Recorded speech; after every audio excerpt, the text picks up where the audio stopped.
Assalamualaikum warahmatullahi wabarakatuh. Kembali lagi di channel YouTube saya, Poppy Purwanti, dengan mata kuliah pembinaan kompetensi mengajar fisika.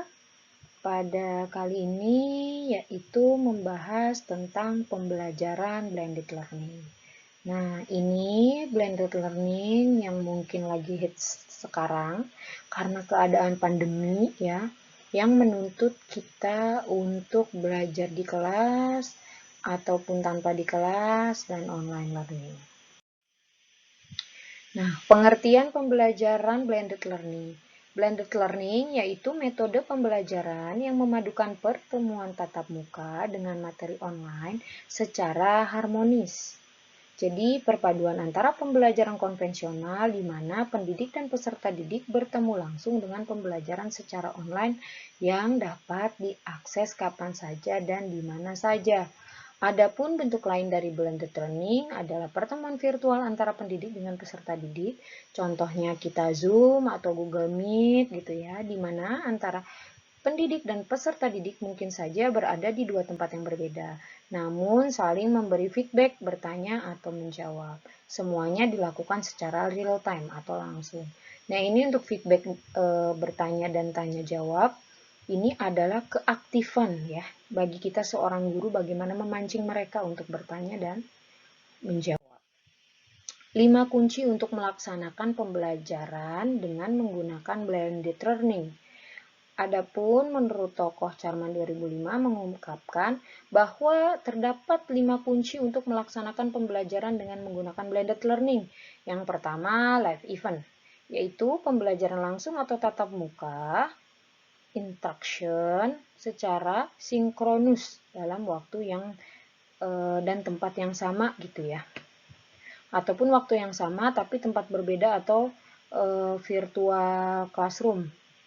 Kalau yang live event ini guru langsung gitu ya di kelas dengan berbantuan media pembelajaran online gitu ya, ataupun secara virtual kita nih sudah 2 tahun lebih kita lebih sering Google Meet, Zoom gitu ya, atau nonton YouTube bareng-bareng di jam yang sama gitu. Bagi beberapa orang tertentu, pola pembelajaran langsung seperti ini masih menjadi pola utama. Namun demikian, pola pembelajaran langsung ini pun perlu didesain sedemikian rupa untuk mencapai tujuan sesuai kebutuhan. Pola ini juga bisa saja mengkombinasikan maksud saya mengkombinasikan teori behaviorisme, kognitisme, dan konstruktivisme. Sehingga terjadi pembelajaran yang bermakna. Jadi harus dilihat juga bagaimana para siswanya, terus juga bagaimana pemikirannya, dan apakah ada keterkaitan gitu ya, meskipun live event.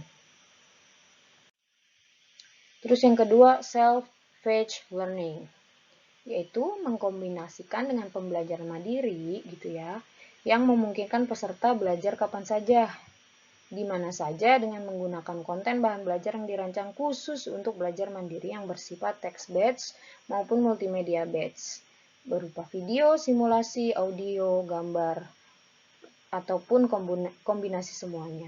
Jadi bahan belajar tersebut dalam konteks ini disampaikan secara online melalui web maupun melalui mobile device dalam bentuk streaming audio, streaming video, dan e-book maupun online dalam bentuk CD dan cetak. Jadi kalau ini misal saya bikin ya ini video gitu kan. Nah, saya bagikan linknya ke grup gitu ya. Kalian harus belajar nih materinya ini yang saya jelaskan. Berarti mau nggak mau kalian harus belajar sendiri gitu ya. Atau saya memberikan cara tutorial gitu. Kalau fisika kan lebih bagaimana caranya gitu kan. Bagaimana penyelesaiannya gitu kan. Nah itu kalau kalian belajar berulang-ulang atau saya punya e-modul atau saya punya aplikasi yang sekiranya bisa kalian akses sendiri. Nah itu yang disebut self-paced learning ya. Kalau tadi live event kan benar-benar bisa secara langsung, kebanyakan Zoom atau Google Meet. Kalau self-paced learning itu mau nggak mau kalian yang belajar sendiri mandiri. Yang ketiga, collaboration, mengkombinasikan baik pendidik maupun peserta didik yang kedua-duanya bisa lintas sekolah atau kampus. Dengan demikian, perancang blended learning harus meramu bentuk-bentuk kolaborasi, baik kolaborasi antar teman sejawat atau kolaborasi antar peserta didik Dan pendidik melalui tools komunikasi yang memungkinkan seperti chatroom, forum diskusi, email, website, atau weblog, dan mobile phone. Tentu saja kolaborasi diarahkan untuk terjadinya konstruksi pengetahuan dan keterampilan melalui proses sosial atau interaksi sosial dengan orang lain, bisa untuk pendalaman materi, problem solving, dan project based learning. Nah, ini kolaborasi ini udah pasti ya. Misal saya ngajar PKMF ini dosennya bukan saya aja gitu, ada dosen lainnya yang mengajar. Nah, ini kalian juga harus bisa kolaborasi gitu ya, kolaborasi sama teman-teman sekelompoknya, kolaborasi bagaimana kalian harus bisa menggunakan aplikasi-aplikasi yang online seperti chatroom, diskusi, email, dan lainnya gitu kan. Jadi harus ada kolaborasi gitu kan ya. Karena kalaupun kalian misalnya ingin mendownload itu, kalian perlu gitu ya kolaborasi. Yang keempat, assessment. Dalam blended learning, perancang harus mampu meramu kombinasi jenis penilaian yang baik yang bersifat tes maupun non-tes, atau tes yang lebih bersifat otentik gitu ya. Portofolio di samping itu juga perlu mempertimbangkan ramuan antara bentuk-bentuk asesmen online dan asesmen offline, sehingga memberikan kemudahan dan fleksibilitas belajar mengikuti atau melakukan penelitian tersebut. Contoh ya, sekarang saya punya Google Form untuk kuis gitu kan, berarti kan itu termasuk asesmen.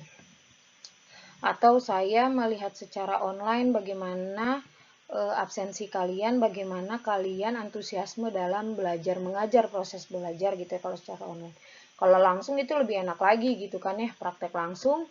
Saya punya lembar kerjanya, kalian punya laporannya, saya lihat laporan tersebut seperti itu. Atau biasa ada UAS, UTS, itu kan termasuk asesmen. Yang kelima, performance support materials. Jadi kalau performa ini kita butuh support media gitu ya atau bahan.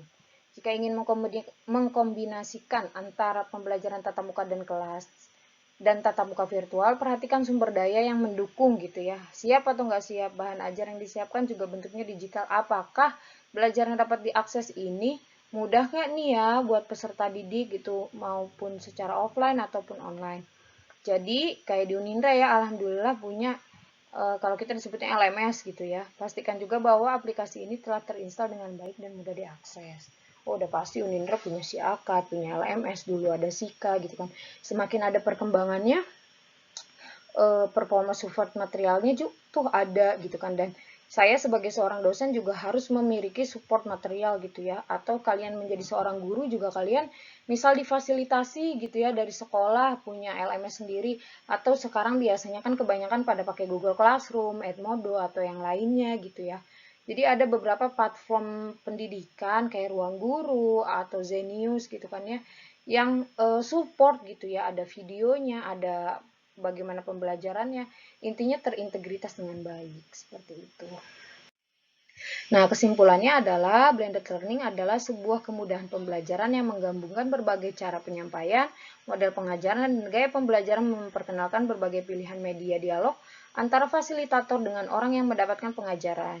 Jadi kalau blended learning juga itu sebuah kombinasi pengajaran langsung, bisa juga ya face to face, kayak yang kemarin tuh misal saya belajar gitu ya, belajar di kelas live langsung. Jadi kalau yang setengah-setengah gitu ya pembelajarannya, yang satu tatap muka, yang satu mau online gitu ya. Kalau misalnya ada yang jauh gitu ya, belum deket ke kampus atau ke sekolah, bisa gitu kan pakai blended learning, interaksinya face to face atau online gitu ya. Jadi ada dua media pembelajaran yang langsung terjadi dalam satu waktu gitu.